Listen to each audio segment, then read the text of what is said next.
friends, welcome to our official YouTube channel of Hasmukh Goswami College of Engineering.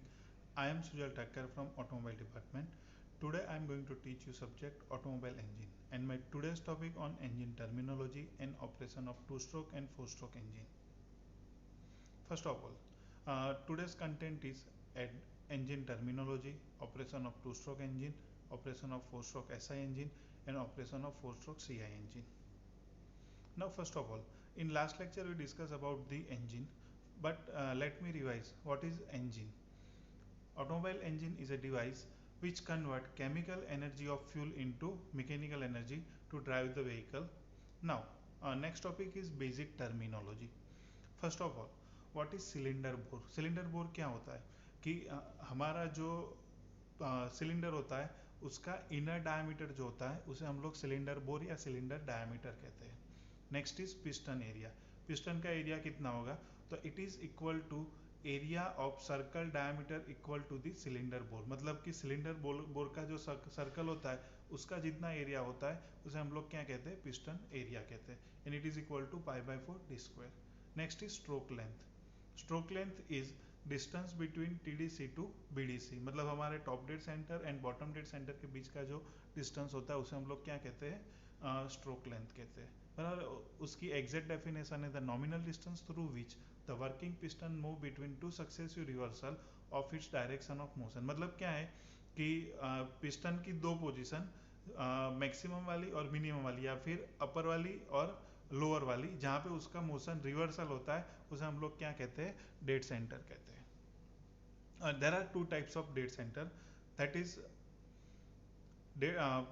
Bottom dead centre and top dead centre. Now what is bottom dead centre? तो ऐसा dead centre जहाँ पे piston हमारे crankshaft के near में रहता है, मतलब नीचे वाला पार्ट. और टॉप डेड सेंटर है तो top dead centre is a position of piston farthest from the crankshaft. मतलब कि क्रैंकशाफ्ट से जो दूर रहता है उसे हम लोग क्या कहते हैं? टॉप डेड सेंटर कहते हैं. Now next is displacement volume और swept volume. Now what is displacement volume? So displacement volume is a volume swept by piston. It is equal to area of piston multiplied by stroke length. Next is clearance volume. Now what is clearance volume? Clearance volume is a nominal volume of the space on the combustion side of piston when it is at top dead center. मतलब कि हमारा piston जब top dead centre पे रहता है तब उसके ऊपर का जो वॉल्यूम होता है उसे हम लोग क्या कहते हैं? Clearance volume. Now next is cylinder volume or total volume. The total volume of cylinder is swept volume plus clearance volume. Next is compression ratio. Now what is compression ratio? So it is equal to, it is ratio of total volume of piston divided by clearance volume. मतलब कि जब हमारा compression stroke start होता है तब का volume divided by हमारा compression stroke जब कंप्लीट होता है वो जो वॉल्यूम है वो जो रेशियो उसे हम लोग क्या कहते हैं? Compression ratio. The compression ratio of SI engine or petrol engine is generally between 6 to 10 and in case of diesel engine the compression ratio is between 10 to 14. Now let's talk about the working of two stroke engine and four stroke engine. First of all वो दोनों के बीच में major difference क्या है? तो major difference की बात करें तो इन case of four stroke engine जो हमारे चार ऑपरेशन है that is intake, compression, power and exhaust, वो चार स्ट्रोक या फिर क्रैंक के दो रिवोल्यूशन में कंप्लीट होते हैं. In case of two stroke engine हमारे जो चार ऑपरेशन है that is intake, compression, power और एग्जॉस्ट वो हमारे क्रैंक के एक रिवोल्यूशन या फिर दो के अंदर कंप्लीट होते हैं. In case of two stroke engine intake stroke and compression stroke दोनों एक साथ होते हैं and power and exhaust stroke भी एक साथ होते हैं. First we discuss about the operation of two stroke engine. अब ऑपरेशन की बात करें तो सबसे पहले मेजर कंपोनेंट कौन कौन से होते हैं? तो सबसे ऊपर वाला जो पोर्शन होता है सिलेंडर हेड, बीच का जो पोर्शन होता है दैट इज अवर सिलेंडर, नीचे का जो पोर्शन होता है उसे हम लोग क्रैंक केस कहते हैं और बीच में पिस्टन, कनेक्टिंग रोड और क्रैंक शाफ्ट की असेंबली होती है. अब पोर्ट की बात करें तो इनमें तीन पोर्ट होते हैं. First one is our suction port, second one is transfer port and third one is exhaust port. बराबर है. पोर्ट क्या है कि भाई हमारा जो फ्यूल है वो सिलेंडर के अंदर एंटर होता है या फिर बाहर होता है। अब हम बात करें सबसे पहले इनलेट पोर्ट की, तो इनलेट पोर्ट में क्या होगा कि हमारा जो बाहर का जो भी एयर या फिर एयर फ्यूल मिक्सचर है वो हमारे इंजन सिलेंडर के अंदर एंटर होगा। ट्रांसफर पोर्ट में क्या होगा कि ट्रांसफर पोर्ट की मदद से हमारा जो भी ये मिक्सचर है वो मिक्सचर को हम लोग क्रैंककेस से सिलेंडर में या फिर कंबसन चैम्बर में ट्रांसफर करते हैं। और एग्जॉस्ट में क्या होगा कि जो भी गैस बर्न हो गया है उसको हम लोग आउटसाइड या फिर एटमोस्फियर में जाने के लिए एक पाथ प्रोवाइड करते हैं। Now first of all we talk about the first stroke. अब फर्स्ट स्ट्रोक में क्या होगा कि हमारा जो पिस्टन है वो पिस्टन बीडीसी से टीडीसी ट्रैवल करेगा, मतलब नीचे से ऊपर जाएगा या फिर बॉटम डेड सेंटर से टॉप डेड सेंटर पे जाएगा। अब जैसे ही वो ऊपर जाएगा, ऊपर जाते जाते सबसे पहले वो हमारा जो इनलेट पोर्ट है उसको अनकवर करेगा, और वो जैसे ही अनकवर होता है तो हमारा जो फ्रेश चार्ज है वो क्रैंकेस के अंदर एंटर होगा। फिर वो ऊपर गया तो क्या होगा कि वो transport port and exhaust port दोनों को कवर करता है। अब दोनों को कवर करेगा तो हमारा जो कंबसन चैम्बर है, कंबसन चैम्बर के अंदर ऑलरेडी पहले से फ्रेश चार्ज है तो उसका क्या होगा, कंप्रेशन होगा। और जैसे ही कंप्रेशन खत्म होने आता है या फिर कंप्रेशन खत्म, हमारा जो पिस्टन है वो टीडीसी के पास जब पहुंचने वाला होता है तब वहां पे स्पार्क प्रोड्यूस होगा।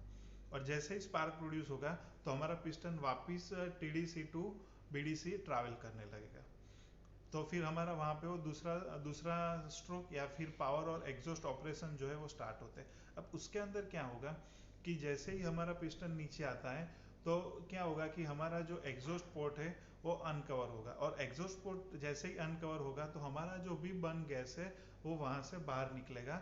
और फिर क्या होगा कि ट्रांसफर पोर्ट जो है वो अनकवर होता है। अब जैसे ही ट्रांसफर पोर्ट अनकवर होता है तो हमारा जो फ्रेश चार्ज जो नीचे क्रैंक केस के अंदर है वो ट्रांसपोर्ट पोर्ट की मदद से कंबसन चैम्बर के अंदर आएगा, और फिर वो धीरे अपना इनलेट पोर्ट जो है वो कवर करेगा, और जिसके कारण क्या होगा कि नीचे जो भी फ्रेश चार्ज पड़ा है वो कंप्रेस होगा। ऐसे हमारे ये 4 ऑपरेशन जो है वो 2 स्ट्रोक के अंदर कंप्लीट होते हैं।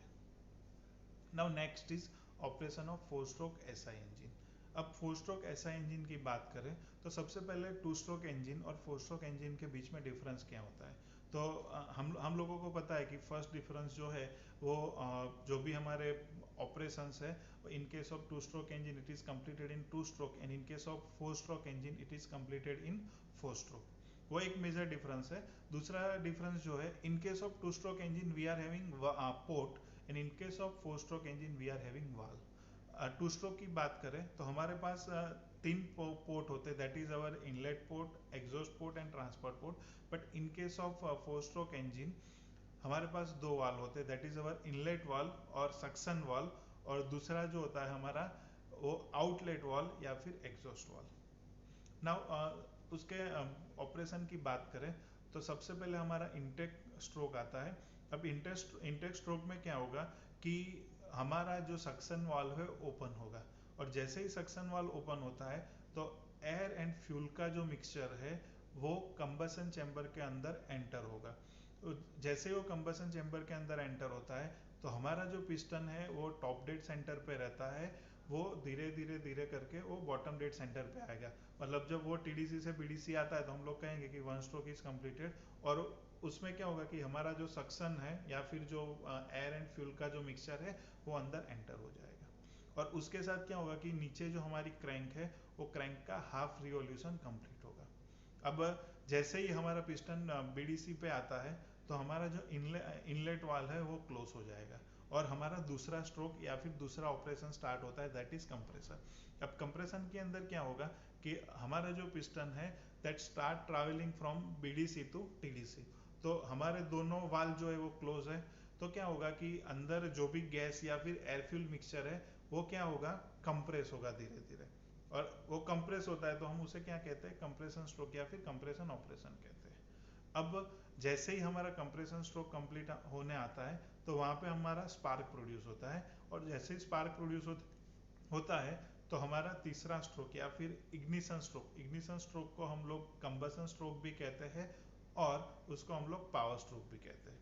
तो क्या होगा, जैसे ही स्पार्क प्रोड्यूस होता है तो अंदर जो भी हमने एयर फ्यूल मिक्सचर रखा है वो बर्न होगा। बर्न होने के कारण उसका क्या होता है, एक्सपांसन होगा, और एक्सपांसन होता है तो क्या होगा कि हमारे पिस्टन पे एक थ्रस्ट लगेगा, और जैसे ही वो पिस्टन पे थ्रस्ट लगता है तो हमारा जो पिस्टन है वो टीडीसी से बीडीसी आता है और हमारा क्रैंक का थर्ड हाफ रिवॉल्यूशन कंप्लीट होता है। अब जैसे ही ये स्ट्रोक पावर स्ट्रोक इसलिए हम कहते हैं कि बाकी के 3 स्ट्रोक है उसमें कोई भी प्रकार का पावर प्रोड्यूस नहीं होता है, only power produced in power stroke, बाकी में कोई भी पावर प्रोड्यूस नहीं होता। जैसे ही हमारा पिस्टन बीडीसी पे आता है तो फिर क्या होगा कि हमारा एग्जॉस्ट वाल्व है वो एग्जॉस्ट वाल्व ओपन होगा, और जैसे ही हमारा एग्जॉस्ट वाल्व ओपन होता है तो जो बर्न गैस है वो बर्न गैस हमारा एटमॉस्फेयर में बाहर जाने लगेगा, और हमारा जो पिस्टन है that start travelling from BDC to TDC. तो ऐसे हमारे चार स्ट्रोक कंप्लीट होते हैं। अभी यहाँ पे एक फिनोमिना आता है that is scavenging. What is scavenging? अब स्कैवेंजिंग क्या है? तो it is a process of removal of exhaust gas with the help of inlet. अब जब हम स्कैवेंजिंग की बात करें तो स्कैवेंजिंग जो है वो 2 स्ट्रोक में एक इम्पोर्टेंट फिनोमिना है, क्योंकि 2 स्ट्रोक में क्या है कि पावर मतलब सक्शन और एग्जॉस्ट जो है वो साइमल्टेनियसली दोनों एक साथ में चलता है। तो क्या होगा कि जब अपना हमारा गैस जो है फ्रेश चार्ज जो है वो धक्का लगा के या फिर पुश फोर्स लगा के क्या करता है कि हमारा जो भी एग्जॉस्ट गैस है उसे बाहर निकालता है, तो ये प्रोसेस को हम लोग क्या बोलते हैं? Scavenging. Now next is operation of 4 stroke CI engine. अब सीआई इंजन या फिर डीजल इंजन जो है, तो सबसे पहले हम लोग डिफरेंस की बात करें तो डिफरेंस क्या होता है कि इन case of 4 stroke SI engine हम लोग क्या करते हैं कि हमारे पास स्पार्क प्लग होता है, बट यहाँ पे स्पार्क प्लग नहीं होगा, यहाँ पे फ्यूल इंजेक्टर होगा, और उसका वर्किंग थोड़ा चेंज होता है। अब वर्किंग जो चेंज होता है वो क्या है कि इन केस ऑफ सक्शन स्ट्रोक, सबसे पहले सक्शन स्ट्रोक की बात करें तो इन केस ऑफ पेट्रोल इंजन हमारे पास एयर प्लस फ्यूल का मिक्सचर अंदर एंटर होता है, बट यहाँ पे ऐसा नहीं होगा। इन case of diesel engine only air का मिक्सचर जो है वो एंटर होता है। अब सेकेंड स्ट्रोक की बात करें तो कंप्रेशन स्ट्रोक में क्या होगा कि सिर्फ एयर जो है वो एयर ही कंप्रेस होती है। अब एयर ही कंप्रेस होती है तो हम उसको ज़्यादा प्रेशर तक या फिर ज़्यादा लेवल तक उसे कंप्रेस कर सकते हैं, तो उसके कारण क्या होगा कि कंप्रेशन रेशियो हमको ज़्यादा मिलता है। और हमको पता है कि इन case of petrol engine the compression ratio is between 6 to 10 and in case of diesel engine it compression ratio is between 10 to 14। फिर जब पावर स्ट्रोक आता है तो पावर स्ट्रोक में हम लोगों ने देखा कि इन केस ऑफ पेट्रोल इंजन क्या होता है कि वी प्रोड्यूस स्पार्क, बट यहाँ पे स्पार्क प्रोड्यूस नहीं होता है, पर हम लोग क्या करते हैं? फ्यूल इंजेक्ट करते हैं। अब जैसे हम फ्यूल इंजेक्ट करते हैं तो यहाँ पे कंप्रेशन ज़्यादा हुआ है, तो कंप्रेशन ज़्यादा हुआ है तो क्या होगा कि प्रेशर एंड टेम्परेचर दोनों ज़्यादा है यहाँ पे, और टेम्परेचर ज़्यादा है तो जो भी मतलब डीजल हम लोग इग्नाइट या डीजल जो हम इंजेक्ट करते हैं उसका इग्निशन टेम्परेचर या फिर सेल्फ इग्निशन टेम्परेचर पहले से ही वहाँ पे अवेलेबल है, तो हम जैसे ही फ्यूल को इंजेक्ट करते हैं तो उसका बर्निंग स्टार्ट होगा। और एग्जॉस्ट स्ट्रोक में क्या होगा कि हमारा एग्जॉस्ट वाल्व ओपन होता है और जो भी बर्न गैस है वो बाहर निकलेगा। Thank you for watching our video. Please like it, share it, and don't forget to subscribe it.